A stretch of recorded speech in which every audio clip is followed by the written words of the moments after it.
Hello student, I am Miss S.M. Pawar. Today's lectures the career oriented course certificate course in human resource management. Okay आपण career oriented course तो आहे आपला certificate course in human resource management याचा study करीत आहोत. यामध्ये आपण paper number फर्स्टचा study करत आहोत. ओके आपण पेपर नंबर फर्स्टचा स्टडी करत आहोत. आपल्या पेपर नंबर फर्स्टचे टायटल आहे human resource management. Paper number सेकंडचे टायटल आहे recent trends in human resource management. त्याचबरोबर ओके पेपर नंबर थर्ड ते आहे प्रॅक्टिकल अँड फील्ड वर्क. तर अशा प्रकारे या सर्टिफिकेट कोर्स ह्युमन रिसोर्स मॅनेजमेंटसाठी 3 पेपर्सचा स्टडी करायचा आहे. त्यामध्ये आपण पेपर नंबर फर्स्टचा स्टडी करीत आहोत. पेपर नंबर फर्स्टचा स्टडी करून झाल्यानंतर आपण पेपर नंबर सेकंड पाहणार आहोत आणि पेपर नंबर थर्डसाठी तुम्हाला एक प्रोजेक्ट करायचा आहे. तर अशा प्रकारे आपण पेपर नंबर फर्स्ट, सेकंड आणि थर्ड असा या तिन्ही पेपरचा स्टडी करणार आहोत. तर आजच्या लेक्चर्समध्ये आपण या पेपर नंबर फर्स्टमधील 4 नंबरचे युनिटचा स्टडी करत आहोत. ओके तुम्हाला पेपर नंबर फर्स्टसाठी 4 युनिट्स आहेत. त्यामध्ये फर्स्ट युनिट आहे ते आहे human resource management. Second unit आहे ह्युमन रिसोर्स कम्पेन्सेशन. त्यानंतर यामधील पेपर नंबर फर्स्टमधील थर्ड युनिट आहे ते आहे performance appraisal. And paper number फर्स्टमधील फोर्थ युनिट आहे ते आहे industrial relations human resource policy. तर अशा प्रकारे या 4 युनिट्सचा स्टडी 1 बाय 1 आपण करत आहोत. तर या युनिट नंबर 4मध्ये ओके आपण प्रिव्हियस लेक्चर्सपासून हा आपला युनिट नंबर 4 स्टार्ट केला आहे. त्यामध्ये आपण हे industrial relations human resource policy ही कन्सेप्ट काय आहे, त्याचे इंट्रोडक्शन, त्याचे प्रॉपर मिनिंग याचं स्टडी ऑलरेडी केलेलं आहे. त्याचबरोबर या इंडस्ट्रियल रिलेशन्स ह्युमन रिसोर्स पॉलिसीची इम्पॉर्टन्सी, त्याचे महत्त्व आणि त्याची गरज कशासाठी आहे हे देखील आपण प्रिव्हियस लेक्चर्समध्ये पाहिले आहे. आजच्या लेक्चर्समध्ये आपण या इंडस्ट्रियल रिलेशन्समध्ये जे 3 ॲक्टर्स आहेत, ओके जे 3 मेन ॲक्टर्स आहेत, ॲक्टर्स म्हणजेच फॅक्टर्स, तर ते कोणकोणते घटक आहेत त्यांचा स्टडी आज आपण या लेक्चर्समध्ये करणार आहोत. त्याचबरोबर या युनिट नंबर 4च्या माध्यमातून आपण industrial relations human resource policy त्याची ऑब्जेक्टिव्स म्हणजे त्याची उद्दिष्टे कोणकोणते आहेत ते देखील आपण पाहणार आहोत. आणि कॉन्जेनियल इंडस्ट्रियल रिलेशन्सचे ज्या काही कंडिशन्स आहेत त्याचा देखील आपण 1 बाय 1 स्टडी करणार आहोत. तर अशा प्रकारे आपण युनिट नंबर 4चा स्टडी करणार आहोत. त्यामध्ये आपण या ऑल कंटेंटचा स्टडी 1 बाय 1 करणार आहोत. लक्षात घ्या की आपण या certificate course in human resource मॅनेजमेंटमधील फक्त पेपर नंबर फर्स्टचा स्टडी सध्या करत आहोत. पेपर नंबर फर्स्टचा स्टडी करून झाल्यानंतर आपण पेपर नंबर सेकंडचा स्टडी करणार आहोत. तर इंडस्ट्रियल रिलेशन्स म्हणजे काय, तर त्या इंडस्ट्रीमध्ये, त्या उद्योग संस्थेमध्ये जे काही एम्प्लॉयर्स आहेत, मॅनेजमेंट आहे, ओके जे ट्रेड युनियन आहे त्यांच्यामधील ओके त्यांच्यातील जे काही रिलेशन्स आहेत त्यालाच इंडस्ट्रियल रिलेशन्स असे म्हणतात. ओके असे इंडस्ट्रियल रिलेशन्स कोणाबरोबर असणार, तर ते एम्प्लॉय बरोबर असणार, त्या इंडस्ट्रीमध्ये मॅनेजमेंट बरोबर असणार आणि जे काही ट्रेड युनियन आहे त्यांच्याबरोबर देखील असे इंडस्ट्रियल रिलेशन्स असते. मग असे इंडस्ट्रियल रिलेशन्स योग्य प्रकारे कसे मेंटेन केले पाहिजे, ओके ते मेंटेन करण्यासाठी कोणकोणत्या पॉलिसीज, ह्युमन रिसोर्सच्या पॉलिसी त्या इंडस्ट्रीमध्ये ओके राबविल्या पाहिजे ते देखील आपण या युनिट नंबर 4च्या माध्यमातून त्याचा स्टडी करीत आहोत. तर असे इंडस्ट्रियल रिलेशन्स हे एम्प्लॉयर, गव्हर्नमेंट आणि ट्रेड युनियन्स यांच्याबरोबर त्या इंडस्ट्रीचे संबंध, रिलेशन्स हे असतात. जर या okay employer, government, trade unions यांच्याबरोबर योग्य प्रकारचे जर रिलेशन्स असतील तर त्याचा इफेक्ट त्या इंडस्ट्रीवरती होत असतो. जर त्याचा पॉझिटिव्हली इफेक्ट ओके त्या इंडस्ट्रीवरती झाला तर त्या इंडस्ट्रीचं काय होणार आहे, ग्रोथ होणार आहे, ती इंडस्ट्रीची डेव्हलपमेंट होणार आहे. यासाठी पॉझिटिव्ह इफेक्ट त्या इंडस्ट्रीवरती होण्यासाठी या इंडस्ट्रीमधील प्रत्येक एम्प्लॉय, गव्हर्नमेंट आणि ट्रेड युनियन्स यांनी आपापसातील संबंध व्यवस्थित ठेवण्यासाठी अनेक प्रयत्न केले पाहिजेत.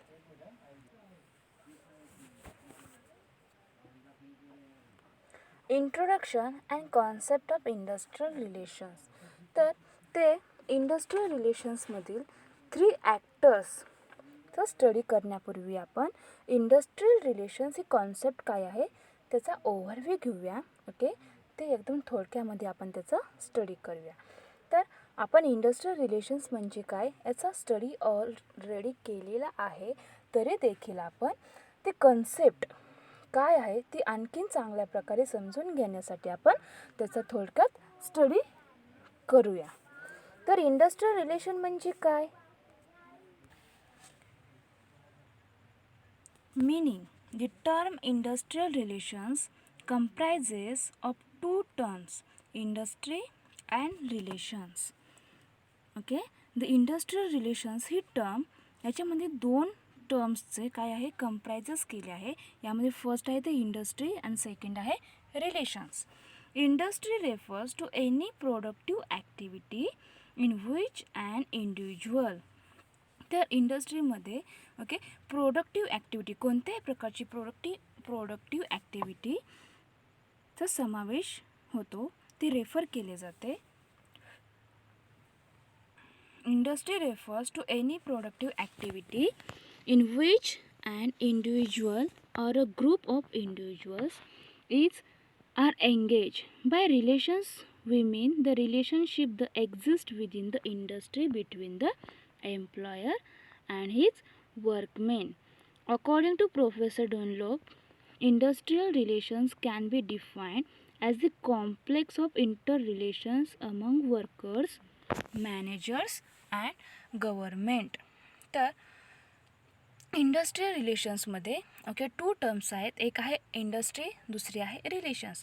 तर इंडस्ट्रीमध्ये कोणत्याही प्रकारची ॲक्टिव्हिटी प्रोडक्टिव्ह ॲक्टिव्हिटी ती इंडिव्हिज्युअल असेल किंवा ग्रुप असेल त्याचा समावेश इंडस्ट्रीमध्ये केला जातो. आणि रिलेशन्स हे कोणासोबत असते तर इंडस्ट्रीमध्ये जे काय एम्प्लॉयर्स आहे, जे मॅनेजमेंट आहे त्यांच्या आपापसातील त्यांच्या मधील दोघांमधील संबंध म्हणजे रिलेशन्स होय. तर अकॉर्डिंग टू प्रोफेसर डनलॉप यांनी इंडस्ट्रियल रिलेशन्स यांची एक डेफिनेशन केली आहे. त्यांच्या मते इंडस्ट्रियल रिलेशन्स म्हणजे काय तर industrial relations can be defined as the complex of interrelations among workers. त्या इंडस्ट्रीमध्ये जे वर्कर्स आहेत त्यांच्यामधील इंटर रिलेशन्स, त्याचबरोबर त्यामधील ते मॅनेजर्स आणि गव्हर्मेंट या सर्वांमधील जे काही इंटर रिलेशन्स आहे तेच म्हणजे इंडस्ट्रियल रिलेशन्स होय.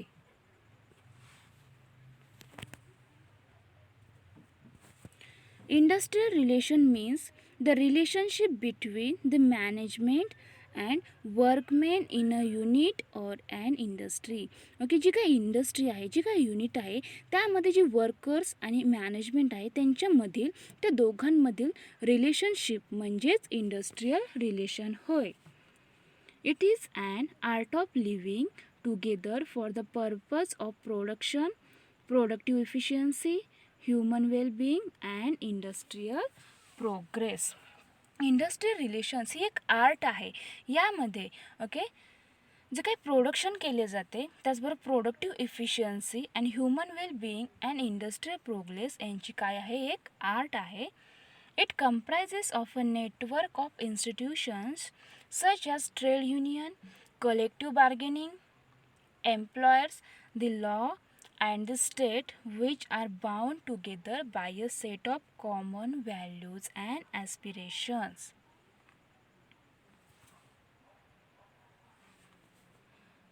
इंडस्ट्रियल रिलेशनची आता एक आपण डेफिनेशन पाहूया. तर industrial relations is that field of study which analyze the relationship among the management and the employees of an organization at the workplace and also provides a mechanism to settle down the various industrial disputes. This concept evolved in the late 19th century because of the Industrial Revolution.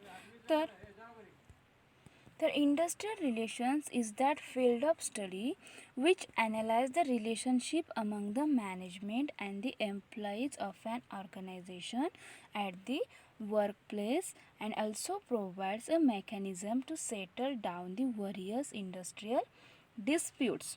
तर industrial relations म्हणजे औद्योगिक संबंध म्हणजे काय आहे, तर एक याच्यामध्ये ज्या ठिकाणी ज्या उद्योग संस्थेमध्ये वर्कर्स काम करत आहेत तर त्या वर्कर्सचे आणि त्या एम्प्लॉयमेंटचे त्या दोघांमधील रिलेशनशिप म्हणजेच इंडस्ट्रियल रिलेशन्स होय. असे रिलेशन्स योग्य प्रकारचे मेंटेन करण्याचे काम यामध्ये केले जाते. आणि ही इंडस्ट्रियल रिव्हॉल्युशन्स नंतरच ही इंडस्ट्रियल रिलेशन्स ही कन्सेप्ट इव्हॉल्व झाली, त्याचं इव्हॉल्युशन झाले after 19th century. 19th century नंतर इंडस्ट्रियल रिव्हॉल्युशन झाले आणि त्याच्यानंतरच ही इंडस्ट्रियल रिलेशन्स ही कॉन्सेप्ट इव्हॉल्व झाली, तिचे इव्हॉल्युशन झाले. Industrial relations is that aspect of management which deals with the manpower of the establishment, whether operators, skilled workers or managerial staff. Cordial and peaceful industrial relations between the employer and employee are necessary for improving the productivity and thus the economic growth of the country. The term management implies getting the things done with the help of other people. Nobody can deny that people constitute a major element of an industrial organization. Management हे काय आहे, तर लोकांकडून काम करून घेण्याची एक कला आहे. मॅनेजमेंटमध्ये काय केले जाते, तर जे काही वर्कर्स आहेत त्यांच्याकडून काम करून घेतले जाते आणि ते काम करून घेताना एकदम चांगल्या पद्धतीने हे मॅनेजमेंट त्यांच्याकडून काम करून घेत असते. मग असे एम्प्लॉईज अँड मॅनेजमेंटमधील रिलेशन्स योग्य प्रकारचे असतील तर ते एम्प्लॉईज ते मॅनेजमेंटचे योग्य प्रकारे ऑर्डर्स ऐकून घेतील आणि त्यानुसारच ते काम करतील. त्यामुळे त्या इंडस्ट्रीमधील मॅनेजमेंटचे आणि एम्प्लॉयरचे योग्य प्रकारचे रिलेशन्स असणे आवश्यक आहे. त्याचबरोबर जर त्या इंडस्ट्रीमध्ये पीसफुल इंडस्ट्रियल असेल, त्या इंडस्ट्रीमध्ये जास्त मोठ्या प्रमाणात शांतता असेल तर ती इंडस्ट्री चांगल्या प्रकारे काम करू शकते. त्या इंडस्ट्रीमध्ये जी काही प्रोडक्टिव्हिटी आहे ती इम्प्रूव्ह होऊ शकते. त्याचबरोबर इकॉनॉमिक ग्रोथ, आपल्या कंट्रीची इकॉनॉमिक ग्रोथ होऊ शकते. यासाठी इंडस्ट्रियल रिलेशन्स अत्यंत इम्पॉर्टंट आहे. Good industrial relations are result of, जर त्या इंडस्ट्रीमध्ये चांगल्या प्रकारचे रिलेशन्स असेल, गुड असतील तर त्याचा रिझल्ट हा पॉझिटिव्हली येत असतो. त्याचबरोबर healthy labour and management relations, त्यामध्ये जे मॅनेजमेंट आहे, जे लेबर्स आहे त्यांच्यामध्ये हेल्थी रिलेशन्स हे क्रिएट होत असते. त्याचबरोबर इंडस्ट्रियल पीस, औद्योगिक शांतता राखण्यासाठी देखील असे इंडस्ट्रियल रिलेशन्स महत्त्वाचा रोल प्ले करते. And settlement of all disputes, जर एखाद्या वेळेस त्या ऑर्गनायझेशनमध्ये त्या इंडस्ट्रीमध्ये काही डिस्प्यूट्स निर्माण झाले, काही कॉन्फ्लिक्ट निर्माण झाले तर ते सेटलमेंट करण्यासाठी देखील असे रिलेशनशिप अत्यंत इम्पॉर्टंट आहे. In such way that there are no labour problems like strikes or lockouts. जर त्या इंडस्ट्रीमधील त्या एम्प्लॉयर्सचे, मॅनेजमेंटचे, ट्रेड युनियनचे योग्य प्रकारचे रिलेशन्स असतील तर त्यामध्ये ते लेबर्सचे प्रॉब्लेम्स असतील ते सॉल्व केले जातात आणि जे काही स्ट्राईक्स होतात ते त्यामधून घडून येत नाही. यासाठी ओके, हे इंडस्ट्रियल रिलेशन्स अत्यंत इम्पॉर्टंट आहे. त्याचबरोबर by labour participation in the management. Okay, मॅनेजमेंटचे आणि त्या लेबर्सचे योग्य प्रकारचे रिलेशन्स असेल तर जे काही काम करत आहे त्यामध्ये पार्टिसिपेशन करून घेण्याचे काम ह्या मॅनेजमेंटला योग्य प्रकारे सहज जमू शकते, सहज करता येते. आणि हे लेबर्स देखील तर त्यांचे मॅनेजमेंटने ओके, त्या मॅनेजरने जर एखादे काम सांगितले तर ते आपुलकीने करीत असतात. त्या मॅनेजमेंटबद्दल, त्या इंडस्ट्रीबद्दल, त्या औद्योगिक संस्थेबद्दल त्यांच्या माइंडमध्ये ओके गुड अशी इमेज क्रिएट होत असते. त्यामुळे ओके या इंडस्ट्रियल रिलेशनचा इफेक्ट हा चांगल्या प्रकारे होत असतो. तर या इंडस्ट्रियल रिलेशन्समध्ये कोणकोणत्या पार्टीज इन्व्हॉल्व आहेत, तर यामध्ये प्रायमरी पार्टीज आणि अदर पार्टीज या इन्व्हॉल्व असतात. तर प्रायमरी पार्टीजमध्ये कोण कोण आहे, तर यामध्ये employees, employers and government. Okay, primary पार्टीजमध्ये इंडस्ट्रियल रिलेशन्सच्या प्रायमरी पार्टीजमध्ये एम्प्लॉईज, एम्प्लॉयर्स अँड गव्हर्मेंट यांचा समावेश होत असतो. त्याचबरोबर अदर पार्टीज कोणकोणत्या आहेत, तर employers association, trade union, courts and tribunals, international labour organisation, human resource functions. तर अशा ऑल पार्टीजबरोबर त्या इंडस्ट्रीचे रिलेशनशिप हे गुड असणे अत्यंत आवश्यक आहे. जर यांच्याबरोबर योग्य प्रकारचे रिलेशन्स असतील तर त्याचा फायदा त्या इंडस्ट्रीला होत असतो. ओके, त्या इंडस्ट्रीची प्रोडक्टिव्हिटी वाढू शकते, त्याचबरोबर त्या इंडस्ट्रीची डेव्हलपमेंट होऊ शकते. आणि इंडस्ट्रीची डेव्हलपमेंट झाली की आपोआपच त्या कंट्रीचा काय होणार आहे, विकास होणार आहे, ग्रोथ होणार आहे. त्यामुळे या ऑल पार्टीजबरोबर ओके प्रायमरी पार्टीज आणि अदर पार्टीजबरोबर योग्य त्या प्रकारे रिलेशनशिप मेंटेन करणे अत्यंत आवश्यक आहे. तर आजच्या लेक्चर्समध्ये आपण इंडस्ट्रियल रिलेशन्समधील जे काही 3 ॲक्टर्स आहेत ओके, जे इम्पॉर्टंट 3 ॲक्टर्स आहेत त्यांचा स्टडी करणार आहोत. तर ते 3 ॲक्टर्स कोणकोणते आहेत, तर फर्स्ट आहे workers and their organisation, second आहे employers and their organisation and third actor आहे ते आहे गव्हर्नमेंट. तर 3 ॲक्टर्स ऑफ इंडस्ट्रियल रिलेशन्स कोणकोणते आहेत, तर workers and their organisation, employers and their organisation and government. Now let's see one by one. According to John T Dunlop okay, John T Dunlop यांच्या मते industrial societies necessarily create industrial relations. Okay, industrial societies necessarily create industrial relations defined as the complex of interrelations among workers, management and the government. 3 major participants of factors of industrial relations, workers and their organization, management and government are identified. तर according to John T Dunlop यांच्या मते industrial societies ही industrial relations काय करत असते, create करीत असते. त्याचबरोबर okay define as the complex of interrelations among workers, management and the government. 3 major participants of factors of industrial relations. तर इंडस्ट्रियल रिलेशन्समध्ये ओके जे काही इम्पॉर्टंट 3 मेजर फॅक्टर्स कोणकोणते आहेत, तर ते आहे workers and their organisation, management and government are identify. Now let's see one by one. The first actors or factors in industrial relations, it is the workers and their organizations. The total worker plays an important role in industrial relations. Okay, the total worker म्हणजे त्या इंडस्ट्रीमध्ये जे all workers आहेत ते त्या industrial रिलेशन्ससाठीचा अत्यंत important असा role play करीत असतात. दी टोटल वर्कर इन्क्लूड्स ओके, तर त्या टोटल वर्कर्समध्ये कोणकोणत्या गोष्टी इन्क्लूड्स आहेत, तर यामध्ये वर्किंग एज ओके ते त्यांचे काम करण्याचे ओके वय, त्यांचे age, educational background. Okay, educational background म्हणजे त्यांचे क्वालिफिकेशन काय आहे, त्याचे बॅकग्राऊंड, त्याचबरोबर फॅमिली बॅकग्राऊंड. ओके, त्यांचे कौटुंबिक बॅकग्राऊंड काय आहे, सायकोलॉजिकल फॅक्टर्स, मानसशास्त्रीय घटक कोणकोणते आहेत, त्याचबरोबर सोशल बॅकग्राऊंड, सामाजिक बॅकग्राऊंड, कल्चर, त्यांची संस्कृती, स्किल्स, कौशल्य, ॲटिट्यूड्स, त्यांची वृत्ती, and towards others, work etcetera. तर अशा आहे.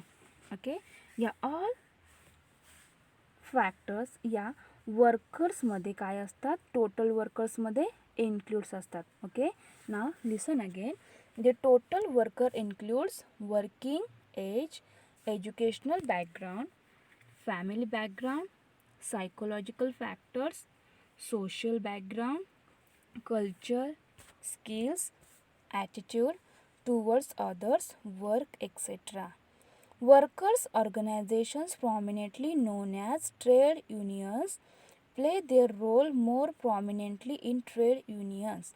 तर वर्कर्स ऑर्गनायझेशन हे ट्रेड युनियन्स अशा नावाने देखील ओळखले जाते.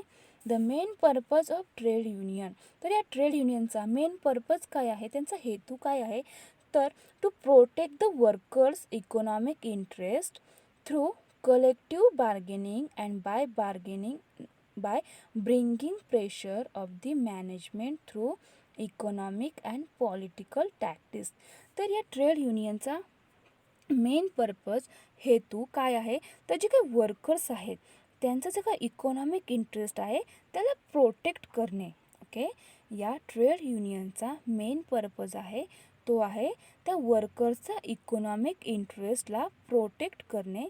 आणि हे प्रोटेक्ट कशा पद्धतीने केली जाते, तर bargaining. Okay, bargaining and by bringing pressure on the management through economic and political टॅक्टिक्सचा यूज करून. ओके, त्या वर्कर्सचे जे काही इकॉनॉमिक इंटरेस्ट आहे त्याला प्रोटेक्ट केले जाते. Trade union factors include. तर या ट्रेड युनियन फॅक्टर्समध्ये अनेक गोष्टी समाविष्ट आहेत, इन्क्लूड आहेत. तर त्या कोणत्या आहेत, तर त्यामध्ये लिडरशिप, ओके, नेतृत्व, फायनान्स आणि ॲक्टिव्हिटीज या गोष्टींचा काय होतो, समावेश होत असतो. तर अशा प्रकारे इंडस्ट्रियल रिलेशन्समधील फर्स्ट फॅक्टर और ॲक्टर कोणता आहे, तर तो आहे workers and their organisation. Workers म्हणजे काय, तर त्या इंडस्ट्रीमध्ये जो काही कर्मचारी आहे तो कामगार आहे तो, आणि त्याची ऑर्गनायझेशन हा या इंडस्ट्रियल रिलेशन्समधील फर्स्ट अँड मोस्ट इम्पॉर्टंट काय आहे, फॅक्टर आहे. त्यानंतरचा सेकंड फॅक्टर आहे तो आहे employers and their organisation. Okay, आता आपण काय पाहिलं, वर्कर्स अँड देअर ऑर्गनायझेशन, आणि सेकंड आहे एम्प्लॉयर्स अँड देअर ऑर्गनायझेशन. तर employer is a crucial factor in industrial relations. तर इंडस्ट्रियल रिलेशन्समधील हा एम्प्लॉयर काय आहे, क्रुशियल फॅक्टर आहे. Okay, now listen again. Industrial रिलेशन्समधील एम्प्लॉयर हा एक क्रुशियल फॅक्टर आहे. He employs the worker, pays the wages and various allowances, regulates the working relations through various rules and regulations, and by enforcing labor laws. He expects the worker to follow the rules, regulations and laws. तर यांचं expectation काय असतं, तर जे ऑर्गनायझेशनमध्ये जे workers आहेत त्यांनी त्यांचे जे काही रूल्स आहेत, जे काही रेग्युलेशन्स आहेत, त्याचबरोबर त्यांची लॉज आहेत, हे काय केले पाहिजे, त्यांनी फॉलो केले पाहिजे.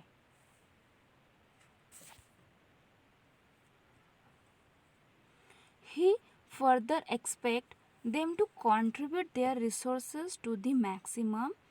The difference between the demands of the worker and the employer results in industrial conflict. Normally, employers have higher bargaining power than the workers. तर या एम्प्लॉयर्सकडे त्या वर्कर्सपेक्षा जास्त काय असते, पॉवर असते. But their bargaining power is undermine when compare to that of trade unions.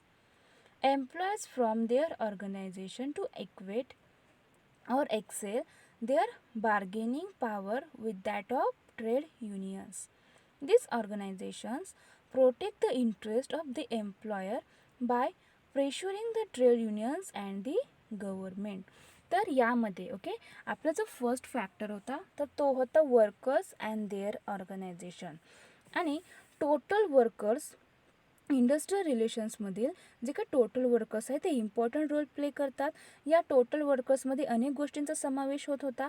त्यामध्ये working age, educational background, family background, psychological factor, social background, culture, skills, attitude या अनेक गोष्टींचा यामध्ये समावेश होत होता. त्याचबरोबर ओके त्या ट्रेड युनियनचा मेन पर्पज काय होता तर जे काही वर्कर्स आहे त्यांचा इकॉनॉमिक इंटरेस्ट प्रोटेक्ट करणे हा या ट्रेड युनियनचा काय आहे मेन पर्पज आहे. त्याचबरोबर ट्रेड युनियन्समध्ये अनेक गोष्टी समाविष्ट होत्या. त्या होत्या लिडरशिप, फायनान्स, ॲक्टिव्हिटीज. तर त्यामधील ओके इंडस्ट्रियल रिलेशन्समधील सेकंड फॅक्टर कोणता आहे तर तो आहे एम्प्लॉयर्स अँड देअर ऑर्गनायझेशन. तर इंडस्ट्रियल रिलेशन्समधील एम्प्लॉयर हे क्रुशियल फॅक्टर्स आहे. यामध्ये जे काही एम्प्लॉयर्स आहेत ते वर्कर्सने जास्तीत जास्त काम केले पाहिजे. त्यांनी जे काही रूल्स आहेत, जे काही रेग्युलेशन्स, लॉज आहेत ते त्यांनी फॉलो केले पाहिजे असे त्यांची काय असते अपेक्षा असते. ओके ते एम्प्लॉयर्स जे वर्कर्सना सूचना देतील, जे ऑर्डर देतील त्यांनी त्याप्रमाणे काम केले पाहिजे अशी या एम्प्लॉयर्सची काय असते अपेक्षा असते. Normally employers have higher bargaining power than the workers, but their bargaining power is undermined when compared to that trade unions. Okay जे काही ट्रेड युनियन्स आहे त्याच्या विरुद्ध ही काय एम्प्लॉयरची पॉवर आहे ती कशी असते अंडरमाइंड असते. त्याचबरोबर employers from the organisation to equate their bargaining power with that of trade unions. This organization protect the interest of the employer by pressuring the trade unions and the government. त्यानंतर या industrial रिलेशन्समधील third and main factor कोणता आहे तो आहे government. Okay government हा industrial रिलेशन्समधील आणखीन एक महत्त्वाचा फॅक्टर आहे. Government plays a balancing role as a custodian of the nation. तर या गव्हर्मेंटचा रोल कसा असतो तर ते इंडस्ट्री आणि एम्प्लॉयर्स आणि वर्कर्समध्ये काय असतात बॅलन्स निर्माण करण्याचा प्रयत्न करतात. Government exerts it's influence on industrial relations through it's labour policy. तर गव्हर्मेंट काय करतं तर त्या इंडस्ट्रीमधील जे लेबर्स आहेत त्यांच्यासाठी वेगवेगळ्या पॉलिसीज क्रिएट करीत असतात आणि त्या पॉलिसीच्या आधारे त्या लेबर्सना प्रोटेक्शन देण्याचे काम करीत असतात. त्या लेबरचे डेव्हलपमेंट व्हावी यासाठी देखील असे पॉलिसीज क्रिएट केले जातात. इंडस्ट्रियल रिलेशन्स पॉलिसी मग ते पॉलिसी कोणकोणत्या आहेत तर त्यामध्ये labour policy, industrial relations policy, implementing labour laws, the process of conciliation and adjudication by playing the role of mediator, etc. It tries to regulate the activities and behavior of both employees organizations and employers organization. तर हे government आहे ते काय करते तर जे काय employees आहेत आणि जे एम्प्लॉयर्स आहेत त्या ऑर्गनायझेशनमध्ये ज्या काही ॲक्टिव्हिटीज करतात त्यांचं जे काही बिहेवियर आहे ते योग्य प्रकारे रेग्युलेट करण्यासाठी हे गव्हर्मेंट काम करीत असते. तर अशा प्रकारे इंडस्ट्रियल रिलेशन्समध्ये हे 3 फॅक्टर्स अत्यंत इम्पॉर्टंट आहे. तर ते 3 फॅक्टर्स कोणते आहे तर वर्कर अँड देअर ऑर्गनायझेशन. त्या इंडस्ट्रीमध्ये जे काही काम करतात जो काही कर्मचारी वर्ग आहे तो आणि त्यांची ऑर्गनायझेशन. नंतरचं सेकंड फॅक्टर कोणता आहे तर तो आहे एम्प्लॉयर्स. ओके त्यामधील एम्प्लॉयर्स अँड देअर ऑर्गनायझेशन. आणि थर्ड आहे तो आहे गव्हर्मेंट. तर गव्हर्मेंट, एम्प्लॉयर्स अँड वर्कर्स त्या इंडस्ट्रियल रिलेशन्समधील अत्यंत मोस्ट इम्पॉर्टंट फॅक्टर्स आहेत. यांच्यामध्ये जर रिलेशन्स योग्य प्रकारचे असतील तर त्याचा इफेक्ट त्या इंडस्ट्रीवरती होत असतो. त्यामुळे गव्हर्मेंट काय करते तर जे काही एम्प्लॉयर्स आहेत आणि जे एम्प्लॉई आहे यांच्यामध्ये योग्य त्या प्रकारे ओके रिलेशनशिप मेंटेन करण्यासाठी वेगवेगळे पॉलिसी राबवते आणि त्यामधून त्या दोघांमध्ये योग्य प्रकारे रिलेशनशिप कशा प्रकारे मेंटेन करता येईल याकडे फोकस करीत असते. तर अशा प्रकारे ओके इंडस्ट्रियल रिलेशन्समध्ये या 3 फॅक्टर्सचा अत्यंत मोस्ट इम्पॉर्टंट रोल प्ले होत असतो. तर अशा प्रकारे आज आपण या लेक्चर्समध्ये ओके आपला certificate course in human resource management याचा आपण स्टडी करत आहोत.